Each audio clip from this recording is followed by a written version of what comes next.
Tonight on CNS News, police arrest Native American students for trespassing on their own campus. A diverse group of Cal students brings today's issues in race relations to the table. And can a local tattoo program help former gang members erase mistakes of the past?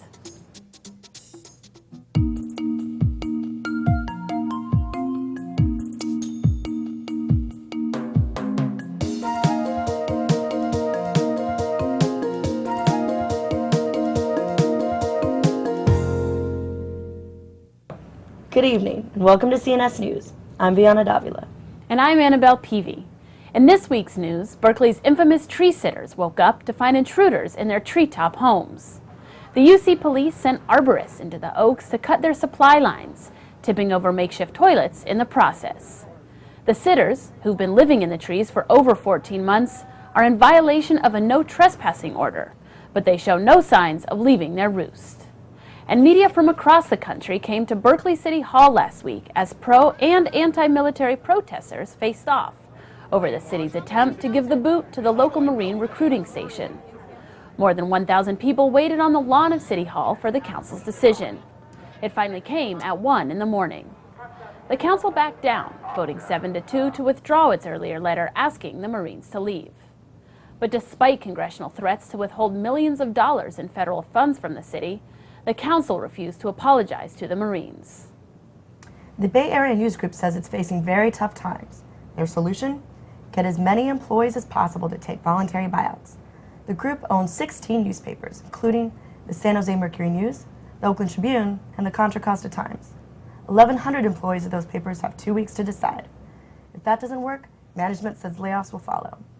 And hundreds of healthcare workers rallied in Oakland today to draw attention to contracts that will expire this year. The United Healthcare Workers West says that all nurses, no matter where they work, should get the same benefits and the same pay. And that includes contracts for employees at 100 nursing homes that expire beginning in March. In Oakland last weekend, hundreds of people lined up hoping to trade guns for cash. The city's gun buyback program takes aim at residents to help prevent gun violence on the streets. Brittany Johnson has this report. The recent surge in violent crime triggered the buyback. Oakland's murder rate stood at 21 by mid-February, nearly double the rate of last year. We hope to bring a lot of attention to our interest in getting as many guns off the street. That's just that guns do kill people, and that we do need more and more regulation of sales and possessions of firearms. Senator Don Parada spearheaded the event and was the first to turn in his handgun at Allen Temple Baptist Church. People came from all over the Bay Area for different reasons. Just don't have the use for them. I've got newer ones. In the church now, and I feel no need for weapons anymore. A bunch of my friends, they either in jail or dead or whatever, you know what I'm saying, because of the guns. The city promised $250 per gun, but 45 minutes and 100 guns later, security officials announced they'd run out of cash. That didn't sit well with everyone. Black guys, we can't go down to the precinct, IOU, with my name, my address. I got you know what I'm saying? Got felonies. It just doesn't make sense to me. Even without the on-the-spot cash, the city collected over 1,000 guns, 3 times more than expected. You know, every gun here represents one that's going to be in the hands of someone to use it on an innocent person or use it in anger. Better they end up here and get melted down than end up in an evidence room at the police station. It was last month's accidental shooting of 10-year-old Christopher Rodriguez that drove Senator Parada to launch the buyback. While the 5th grader was taking a piano lesson at this music school, a stray bullet from across the street shot through the wall and paralyzed him. Since then, the community has rallied around his family and against violence. The day after the buyback, the music school sponsored a concert to support the Rodriguez family. What happened to my son can happen to any child. And a lot of people come out here, it's symbolic to demonstrate their anger with violence. But even as the community came together, the violence continued in Oakland, where over the weekend, 7 people were murdered. I'm Brittany Johnson for CNS News. Gunshots in Oakland left 8 people dead and 5 more wounded in just one weekend this month. As the city mourns, CNS reporter Joe Bush visits the last stop for these victims and finds something very unexpected. Look high, my With 22 Oakland residents dead by mid-February, this one city has reached nearly half of the 59 U.S. military casualties in Iraq this year. So Oakland residents took to the streets and held a candlelight vigil to mourn the 8 shooting deaths that took place over a 5-day period earlier this month. Members of a community-based activist group called Silence the Violence held the vigil.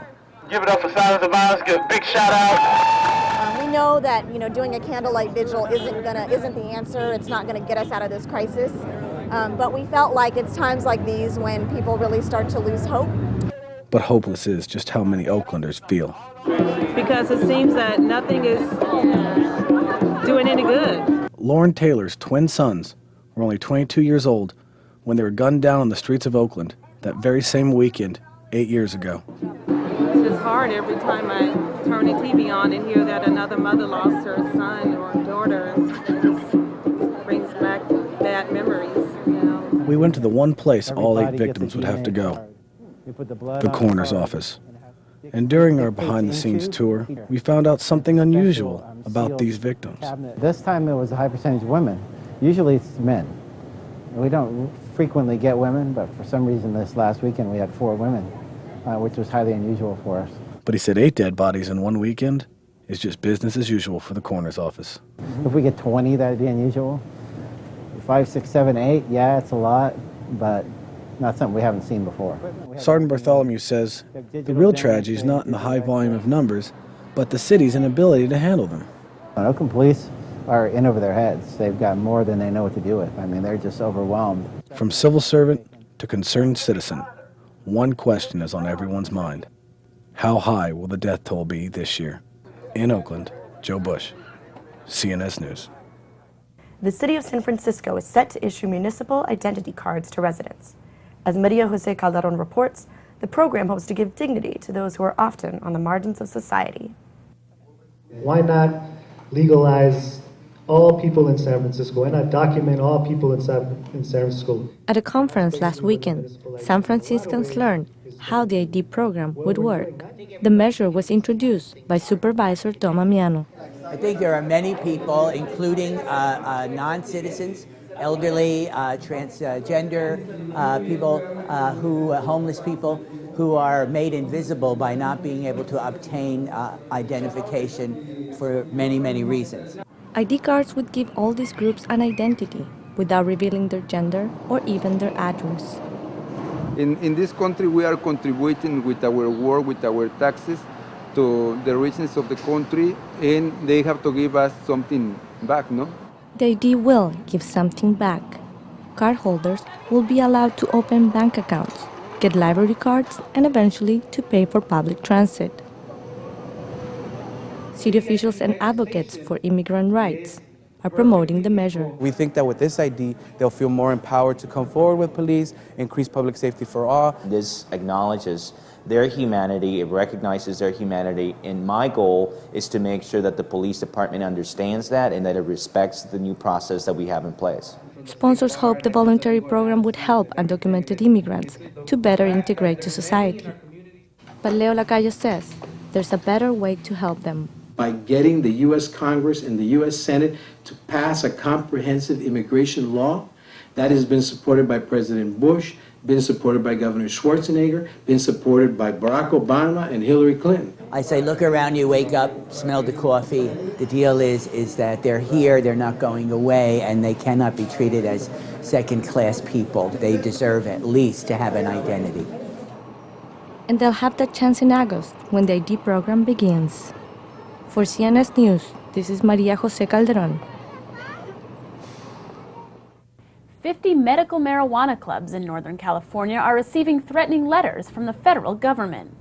Michael Fields takes us to one club where dozens of patients get their prescriptions filled every day. At the end of the month, this place has to close. At the end of the month, we pray that there will be something going on. Reverend Randy Webster runs the San Francisco Patients Co-op, which has been tucked away here on a busy stretch of Divisadero Street for almost 8 years, filling prescriptions for between 20 and 60 medical marijuana patients per day. Us closing is to protect the landlady. Last month, the Drug Enforcement Administration, or DEA, sent a letter to the owner of the building saying she is breaking the law by allowing the co-op to dispense marijuana. While California allows the use of marijuana for medical purposes, federal law considers it a crime, punishable by up to 20 years in prison. But patients here say the co-op is more than just a dispensary. Every medical cannabis patient should have a center like this to come to. This is like a community center for all the patients where they could come and medicate. David Cohen is a patient advocate. He says the DEA's threats are unfair. The DEA has consistently claimed no medical usability with cannabis. We're people like everybody else. We just use cannabis as a medicine. But the federal government sees things differently.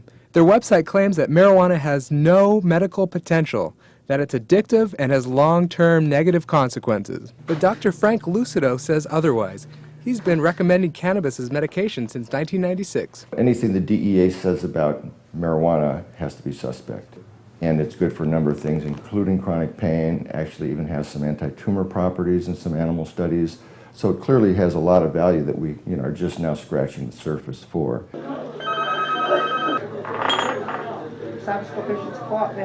But getting prescriptions filled may soon be another problem. We really do need to have medicine available for patients. They need it.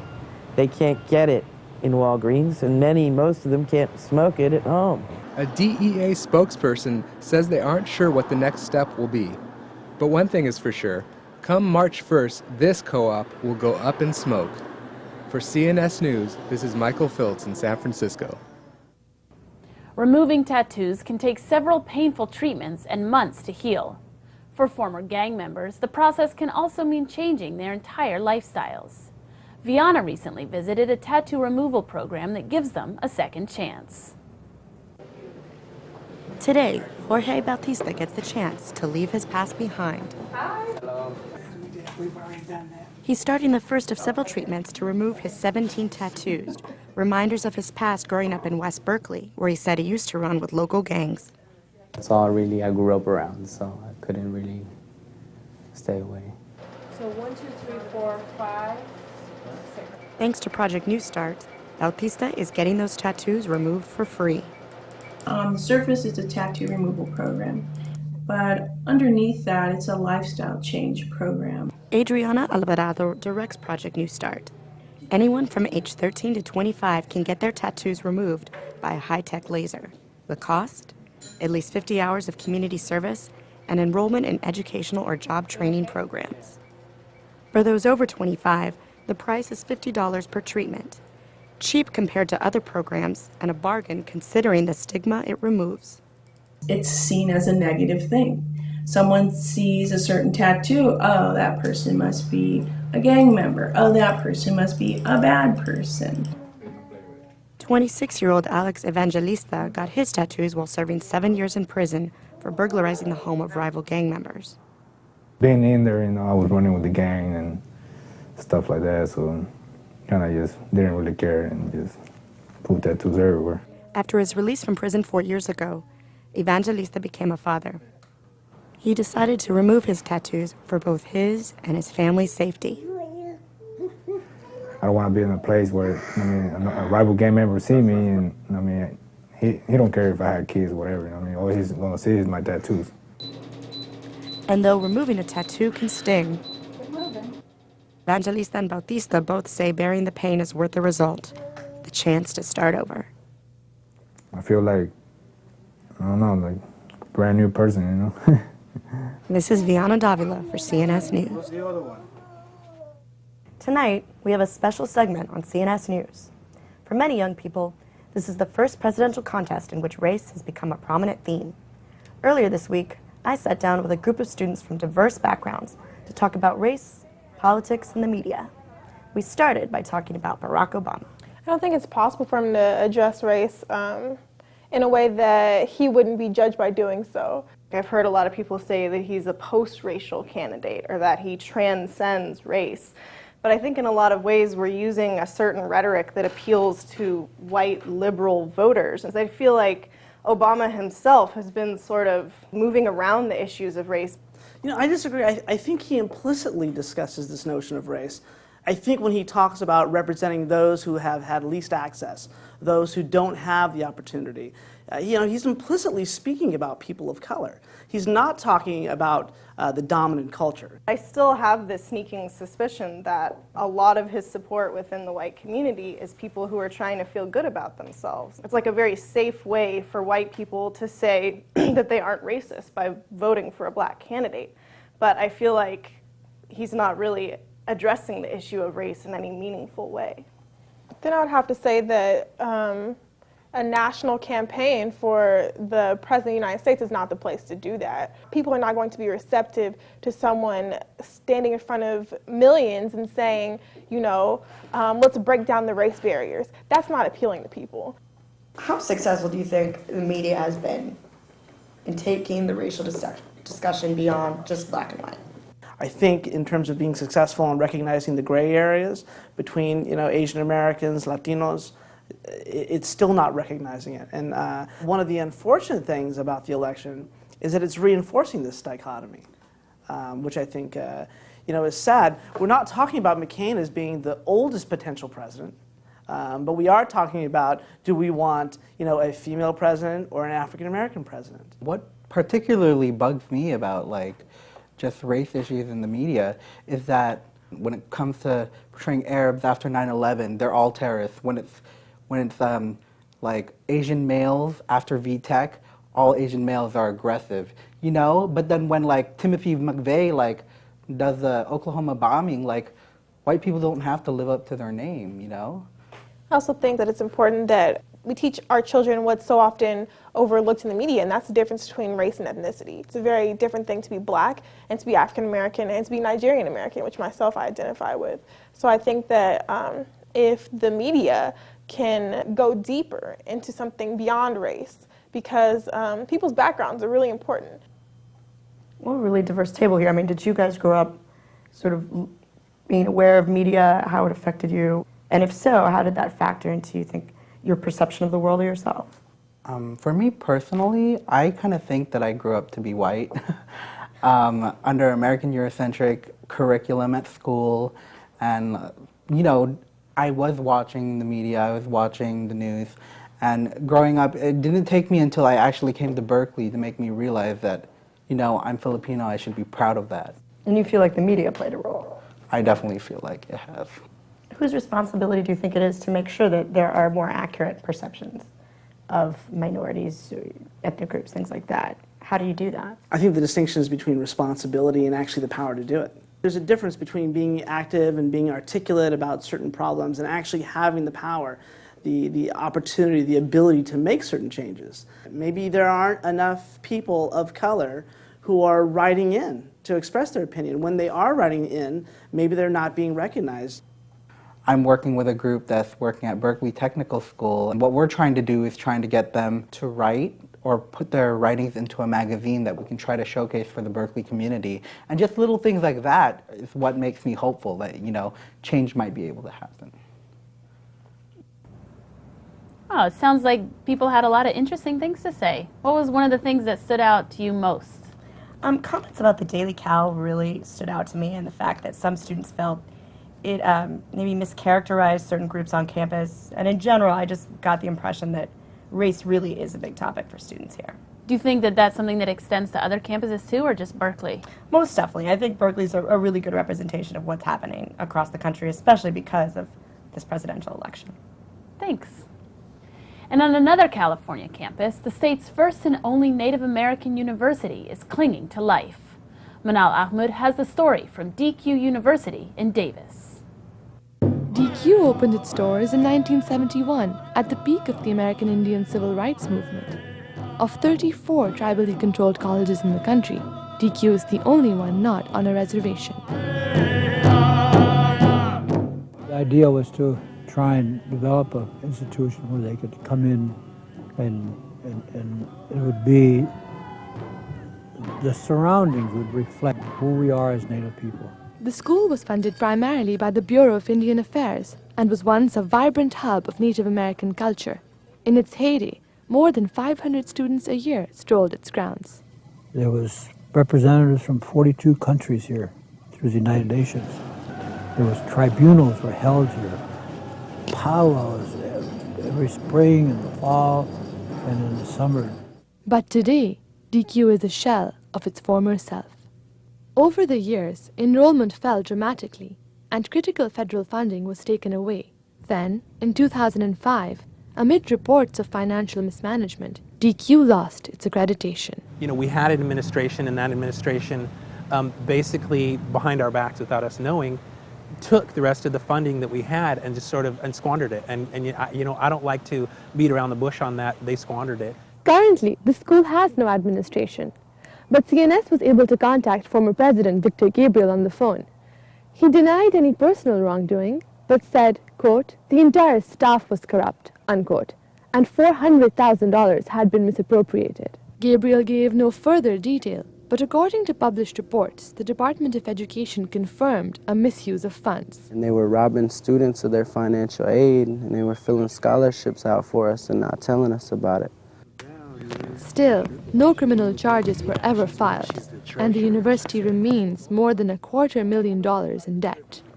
In spite of all that, a handful of students refused to leave the campus, going so far as running their own informal classes. One of the agreements to the deed to the land states that we have to be having classes here.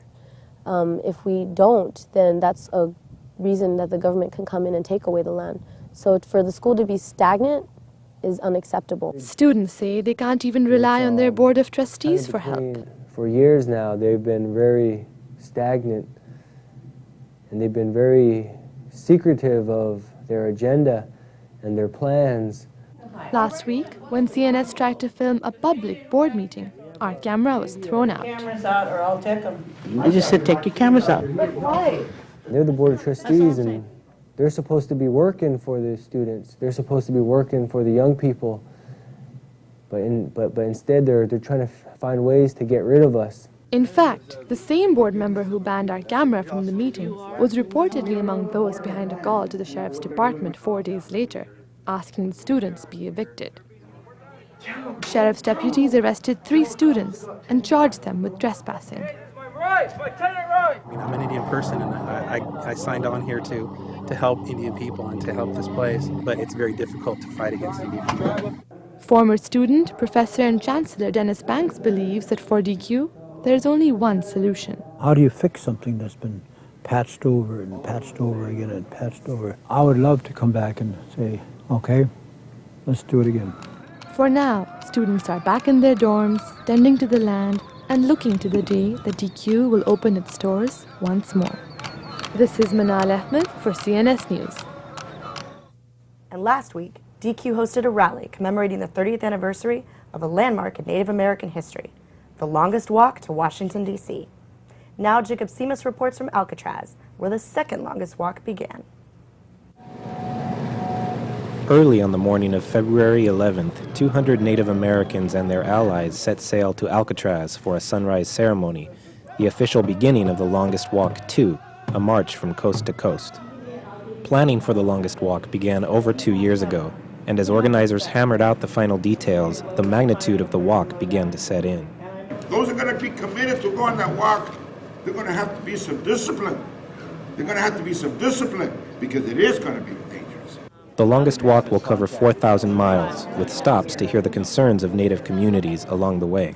We're going to be meeting with elders, children, grassroots organizations that are talking about sacred site issues, environmental issues. We're going to be listening to all of these, and we're going to include those in our position paper.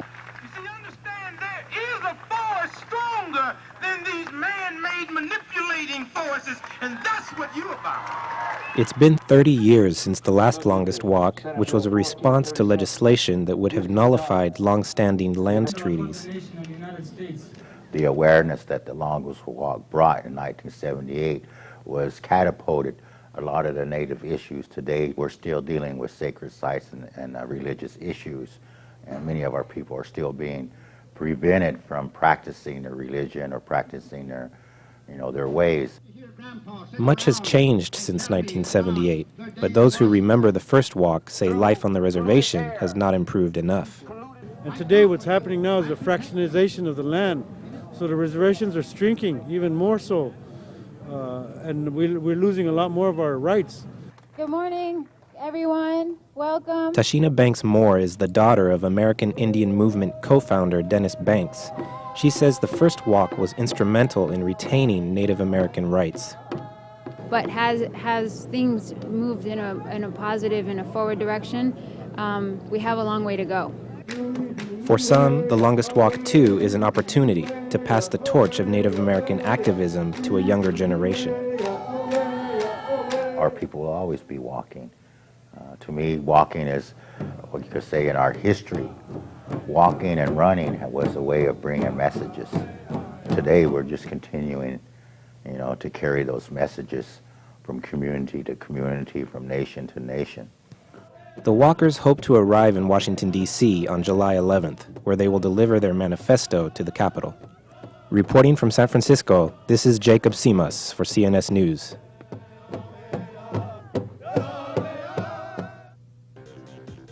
Before we say goodnight, some fellow students from the Graduate School of Journalism are going to the Student Emmys.